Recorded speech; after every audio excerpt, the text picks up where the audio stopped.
என் வீடு தாய் தமிழ்நாடு என்றே சொல்லடா, என் நாமம் இந்தியன் என்றே என்றும் நில்லடா.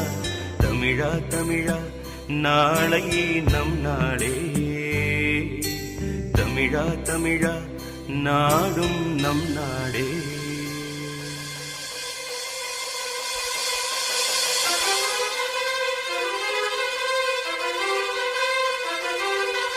இனமாறலாம் குணம் ஒன்றுதான், இடம் மாறலாம் நிலம் ஒன்றுதான், மொழி மாறலாம் பொருள் ஒன்றுதான், கடி மாறலாம் கொடி ஒன்றுதான், திசை மாறலாம்